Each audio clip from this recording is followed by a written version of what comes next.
जी हाँ, नमस्कार दोस्तों, स्वागत है आप सभी का सैफीन आया सेकंड। दोस्तों, आज की इस वीडियो में हम यूपीएससी परीक्षा में बड़ा बदलाव होने जा रहा है।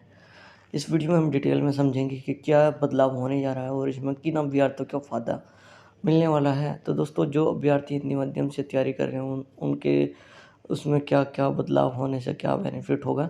और दोस्तों, जैसा कि हिंदी माध्यम का वेटेज काफ़ी कम रहता है यूपीएससी एग्जामिनेशन में।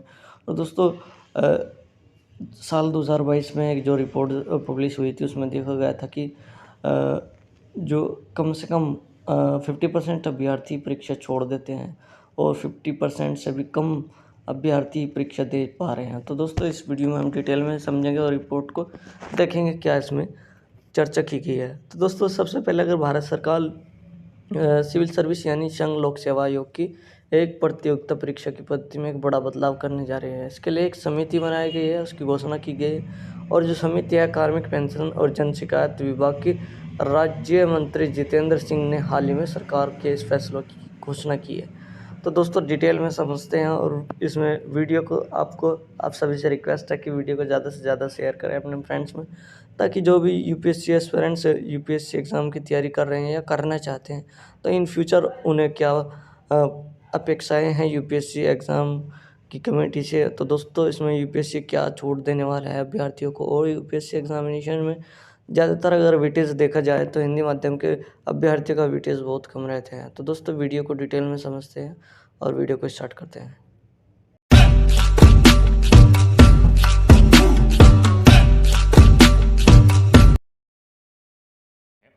क्योंकि हाल ही में प्यारे विद्यार्थियों एक संसदीय समिति ने, और ये संसदीय समिति प्यारे विद्यार्थियों किससे संबंधित है, तो सबसे पहले कार्मिक लोक शिकायत कानून और न्याय विभाग की संसदीय समिति ने प्यारे विद्यार्थियों एक रिपोर्ट मांगी है, या एक प्रकार से कहा जाए तो यूपीएससी को बहुत सारे सुझाव प्रस्तुत किए हैं और उनसे भी कुछ मांगे रखी गई हैं। ठीक है, जिसे हम लोग अंग्रेजी में parliamentary standing committee on personnel public grievance law and justice प्यारे विद्यार्थियों कहते हैं। इसकी एक संसदीय समिति है, पार्लियामेंट्री स्टैंडिंग प्यारे विद्यार्थियों कमेटी है, जिसके माध्यम से कहा गया है कि यूपीएससी से मतलब कुछ प्रश्न पूछे गए हैं और सुझाव भी दिए गए हैं। आप सबको पता है यूपीएससी प्यारे विद्यार्थियों एक संवैधानिक संस्थान है और यह अपनी वार्षिक रिपोर्ट प्यारे विद्यार्थियों प्रतिवर्ष प्रतिवेदन के रूप में किसको देती है? राष्ट्रपति को देती है।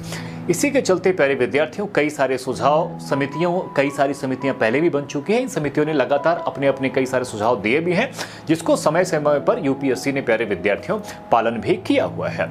अब जो अभी हाल ही में प्यारे विद्यार्थियों इस समिति ने जो बातें की हैं वो ये है कि यूपीएससी के एग्जाम में बहुत सारे विद्यार्थी बैठते हैं, इतने एस्पिरेंट्स बैठते हैं, लेकिन उनकी संख्या प्यारे विद्यार्थियों एग्जाम में आते आते लगातार 50% हो जाती है। यानी कि अभ्यर्थियों की परीक्षा में प्यारे विद्यार्थियों बैठने के कारण क्या है, मतलब कम अभ्यर्थियों के बैठने के मूल कारण क्या है, ये जानने के लिए प्यारे विद्यार्थियों ये किया गया है। क्योंकि अगर हम और आप प्यारे विद्यार्थियों 2022 और 23 का आंकड़ा उठाते हैं, 2022-23 का आंकड़ा उठाते हैं, तो प्यारे विद्यार्थियों लगभग 32,89,000 के लगभग एस्पिरेंट्स ने प्यारे विद्यार्थियों जितने भी पेपर होते हैं इसके एग्जाम के प्यारे विद्यार्थी यूपीएससी के, इसमें अलग अलग कैटेगरीज वाइज में बात कर रहा हूं, जिसमें प्यारे विद्यार्थियों 32,89,000 89,000 लोगों ने फॉर्म भरा है, फॉर्म फिल किया है। लेकिन एग्जाम देने के लिए प्यारे विद्यार्थियों कितने लोग गए हैं? केवल और केवल 16,82,000 के लगभग। अब आप समझ सकते हैं प्यारे विद्यार्थियों कि पूरी की पूरी जो प्रक्रिया है फॉर्म भरने से लेके एग्जाम में बैठने तक की कितनी हो जाती है? सीधे सीधे 50%, यानी कि 50% कम हो जाती है। ये इसके पीछे का कारण क्या है, ये प्यारे विद्यार्थियों स्टैंडिंग कमेटी ने इनसे पूछा हुआ है, और जो कि एक बाजी प्रश्न भी है प्यारे विद्यार्थियों कि क्यों इतने विद्यार्थी फॉर्म भरते हैं और फिर एग्जाम में नहीं बैठते। जिसे केवल और केवल हम लोग यूपीएससी सिविल सर्विस एग्जामिनेशन की बात करें प्यारे विद्यार्थियों, इसी में लगभग 10 से 12 लाख बच्चे फॉर्म भरते हैं, और आप सबको पता है 5 से 6 लाख बच्चे प्रीलिम्स एग्जाम में, पीटी एग्जाम में बैठते हैं, बाकी लोग गिव अप कर देते हैं, नहीं बैठते हैं। ठीक, इसके पीछे के कारण क्या है एग्जाम में ना बैठने के, ये आपको देखना है, समझना है और डेप्थ में जाके प्यारे विद्यार्थियों जानकारी जुटाकर रिपोर्ट प्रस्तुत करना है। इसके बाद प्यारे विद्यार्थियों एक सबसे इंपॉर्टेंट बात कही गई है चयन प्रक्रिया को लेके, सिलेक्शन प्रोसेस को लेके, क्योंकि आमतौर पर हम और आप देखते हैं कि यूपीएससी की जो चयन प्रक्रिया है लगभग प्यारे विद्यार्थियों नोटिफिकेशन के आने से लेके फाइनल रिजल्ट तक आने तक प्यारे विद्यार्थियों 15 महीने लग जाते हैं। कितने लग जाते हैं प्यारे बच्चों? 15 माह के आसपास लग जाते हैं। और इन 15 महीने में आप देखते हैं बच्चों कि कितना किसी भी अभ्यर्थी को एक तो सबसे पहले शारीरिक ठीक है क्षमता, फिर दूसरा प्यारे विद्यार्थियों मानसिक स्ट्रेस, इन सब से उसे गुजरना पड़ता है। तो कमेटी का कहना है कि इस प्रक्रिया को आपको 6 महीने के अंदर समाप्त कर देना चाहिए। किसके अंदर बच्चों? 6 महीने के अंदर आपको समाप्त कर देना चाहिए। अब जो लोग तैयारी कर रहे हैं या करने वाले हैं उनके लिए प्यारे विद्यार्थियों अब एक अच्छी बात यह भी है कि आप प्रीलिम्स के बाद ये सोचिए कि सर जी हमारे पास मेंस का मौका होगा या ऐसा कुछ होगा, तो भैया अगर ये बातें सच होंगी, इंप्लीमेंट होंगी, जो कि आने वाले समय पर होंगी प्यारे विद्यार्थियों, तो आपको इस दुष्चक्र से बचने के लिए, इस चक्रव्यूह से बचने के लिए ना सिंपल सा तरीका है कि आपको अपनी प्रिपरेशंस प्यारे विद्यार्थियों बहुत पहले से करनी होगी। चाहे ऑप्शनल की बात हो, मुख्य परीक्षा की बात हो या प्रीलिम्स की बात हो प्यारे बच्चों, ये सारी की सारी प्रक्रिया आपको पहले से खुद भी करनी होगी। आप ये सोचें कि मैं उसी समय जब एग्ज़ाम का फॉर्म आएगा या उसी समय मैं ये सारी चीज़ें करूंगा तो थोड़ा सा तकलीफ बढ़ जाएगी और हम अपने आप में बर्डन लेंगे। हमारी शारीरिक मानसिक स्थिति प्यारे विद्यार्थियों उस समय खराब हो सकती है और हम बहुत पहले गिव अप कर जाएंगे।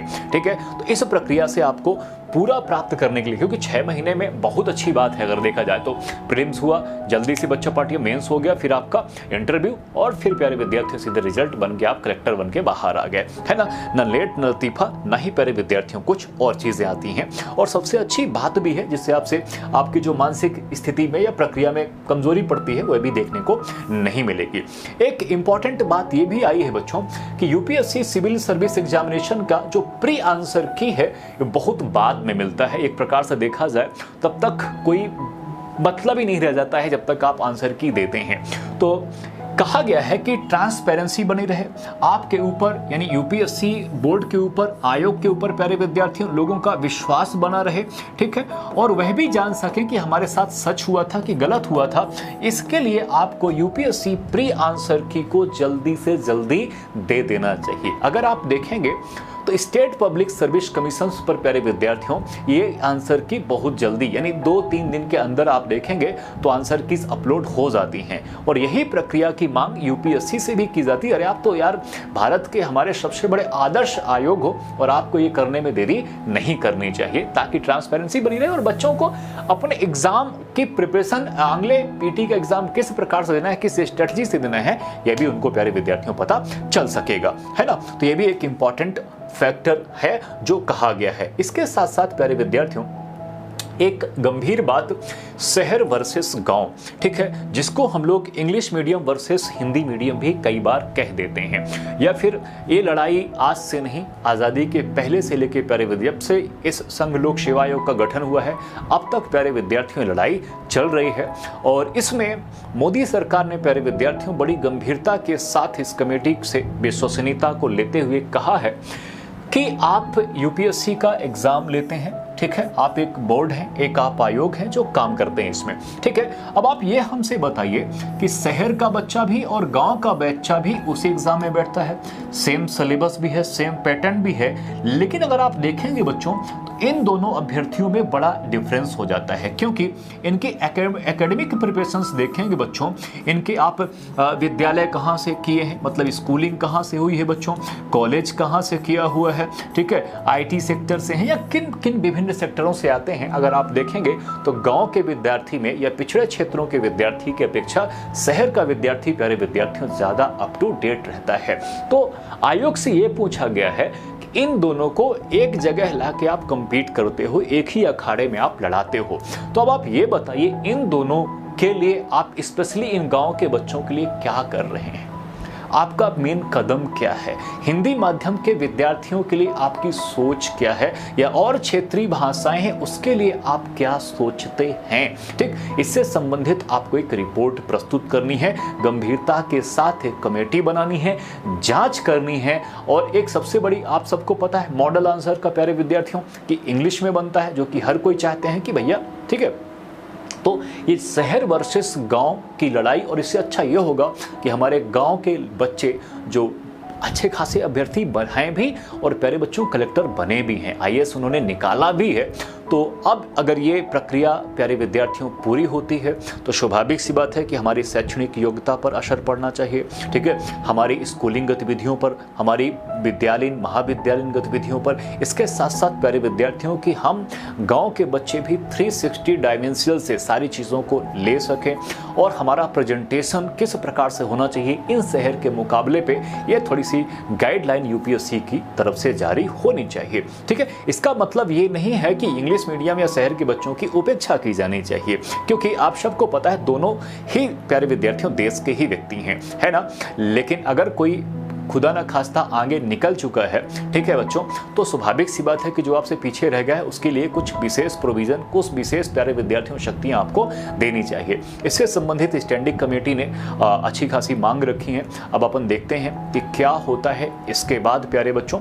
और ये बहुत अच्छी खबर है, खासकर हिंदी माध्यम ग्रामीण इलाके से जो बच्चे आते हैं, ठीक है, मध्यम वर्गीय परिवार से आते हैं, निम्न मध्यम वर्गीय परिवार से आते हैं, जिन्होंने अपनी आंखों पर अपने परिवार को सपना दिखाया है कि सर मुझे ये करना है और ये हमारे वजूद की लड़ाई है, हमें इसको प्राप्त ही करना है। तो बहुत अच्छी खबर है प्यारे बच्चों, लेकिन इसके बावजूद भी हमें अपनी तैयारी को और मजबूत करते रहना है। ठीक है, और इसमें मैंने बहुत साल पहले एक वीडियो बनाया था और अच्छा खासा वायरल भी गया था। इसके बाद वो चैनल मेरा थोड़ा सा इधर उधर हो गया था, लेकिन अपन को ध्यान में रखना है बच्चों। इसके साथ साथ यूपीएससी को अभ्यर्थियों से सुझाव भी मांगने के लिए सलाह दी गई है कि यूपीएससी अपने एस्पिरेंट से भी लगातार सुझाव मांगे, और जो सुझावों की मेजॉरिटी हो उस सुझाव को भी प्यारे विद्यार्थियों क्या करना चाहिए, मानना चाहिए। यहाँ तक कि जो माइनस मार्किंग की प्रक्रिया है, ठीक है, जो एक अलग से मानसिक दबाव या प्रेशर कहे तो प्यारे विद्यार्थियों देती है, उस पर भी चर्चा चल रही है। ठीक, तो अब देखते हैं प्यारे विद्यार्थियों किस प्रकार से यूपीएससी इस पे एक्शन लेता है, और हमारे और आपके प्यारे विद्यार्थियों तैयारी पे, ठीक है, याद रखना है कितना परिवर्तन पड़ता है, ये सबसे अच्छी बात है बच्चों। और इस प्रक्रिया के साथ, इसी प्यारे विद्यार्थियों चेंजेस के साथ इस वीडियो को मैं यहीं पे समाप्त करता हूं।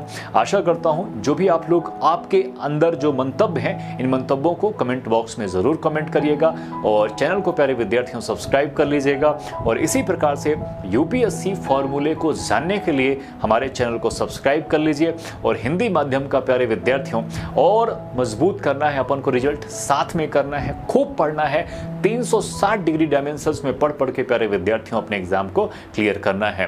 तो मिलते हैं नेक्स्ट वीडियो में, तब तक के लिए आप सभी को जय हिंद, वंदे मातरम।